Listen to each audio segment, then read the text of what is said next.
કોંગ્રેસના ફોર્મ ભરવા માટે કોઈ ઉમેદવાર જ નહોતા. તો એ આપણે આનંદ થશે કે ઉમેદવારોએ આપણે આપ્યા કે ભાઈ તમારું ખરાબ ન ગયે તો આ ઉમેદવાર છે ને આનું ભરાવી દો.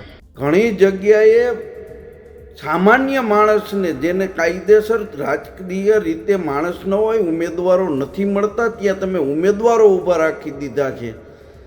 તમે તમારા ભાણા ઉપરથી માખી ઉડાડો. તમે આપ બળાઈ કરીને કોંગ્રેસ પાસે ઉમેદવાર નહોતા ને અમે ઉમેદવાર આપ્યા છે એવી બળાઈઓ કરવાની વાત રહેવા દો. સ્થાનિક સ્વરાજની ચૂંટણીનો માહોલ બરાબરનો જામ્યો છે. નેતાઓના નિવેદનો ચર્ચાનો વિષય છે તે બની રહ્યા છે. ગઈકાલે ધોરાજીના ધારાસભ્યએ જેતપુરમાં આપેલું એક નિવેદન છે તે ચર્ચાનો વિષય આખા ગુજરાતમાં બન્યું છે અને તમામ મીડિયામાં હેડલાઇન્સ પણ બન્યું છે. ધોરાજીના જે ભાજપના ધારાસભ્ય છે મહેન્દ્રભાઈ પાડલિયા, તેમના દ્વારા એવું નિવેદન આપવામાં આવ્યું કે કેટલીક ઘણી જગ્યાઓએ કોંગ્રેસના ઉમેદવાર નથી મળતા, તે ભાજપે આપેલા છે. આપણી સાથે મહેન્દ્રભાઈ છે, તેમની સાથે વાત કરશું. મહેન્દ્રભાઈ, આ નિવેદનને કઈ રીતના સમજીએ હવે આપણે? આ નિવેદન પાછળનો મારો ભાવાર્થ એવો નથી કે અમે ઉમેદવાર આપ્યા. આનો મૂળ અર્થ એ છે કે અમારા કાર્યકર્તાઓ, ઓવર વાત કરું છું, જિલ્લાભરમાં, સૌરાષ્ટ્રમાં તમામ જગ્યાએથી કાર્યકર્તાઓની એક જ વાત આવે છે કે અમારી ઉપર કોંગ્રેસના લોકો દબાણ કરી રહ્યા છે કે તમે કોંગ્રેસમાંથી ચૂંટણી લડો. હકીકતમાં એ છે કે સમગ્ર ગુજરાતમાં જે ગઈકાલે પેલો ફિગર આવ્યો હતો કે 100 ઉપર બેઠકો વિનરી થઈ ગઈ. અત્યારે મારી પાસે જે ફિગર આવ્યો છે કે 128 ભારતીય જનતા પાર્ટીની સ્થાનિક સ્વરાજની ચૂંટણીઓની બેઠકો વિનરી થઈ ગઈ. આ એ બતાવે છે કે અત્યંત હતાશા, નિરાશામાં કાર્યકર્તાઓ છે કોંગ્રેસના.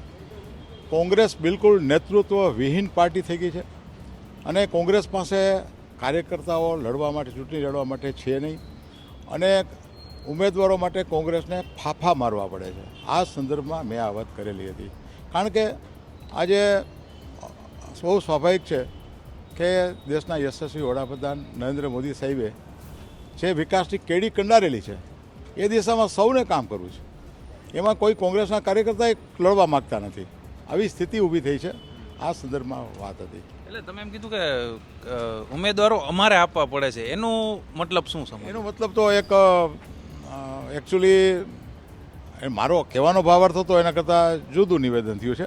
પણ કહેવાનો ભાવાર્થ આ જ હતો કે કોંગ્રેસ પાસે ઉમેદવારો જ નથી અને ઇવન અમારા કાર્યકર્તાઓ, અમારા સામાજિક આગેવાનોને બિનજરૂરી આગ્રહ કરે, દબાણ કરે, જ્ઞાતિના સમીકરણોમાં કોઈ પણ પ્રેશર કરાવે, એવી સમગ્ર રાજકોટ જિલ્લા, સૌરાષ્ટ્રભરમાંથી વાત આવી રહી છે અને સોશિયલ મીડિયા દ્વારા, પ્રેસના મિત્રો દ્વારા, આપણા જેવા મીડિયાના મિત્રો દ્વારા પણ જાણવા મળે છે કે કોંગ્રેસની અત્યારે સ્થિતિ અત્યંત ખરાબ છે. એના સંદર્ભમાં આ વાત થઈ છે. એટલે ઘણી જગ્યાએ આ વાતનો જે અર્થ છે તે એવો કાઢવામાં આવી રહ્યો છે કે ઘણી સીટો ઉપર ભાજપ કોંગ્રેસનું સેટિંગ છે. ના, અમે કોઈ જાતનું સેટિંગ કોઈ યારે કર્યું નથી.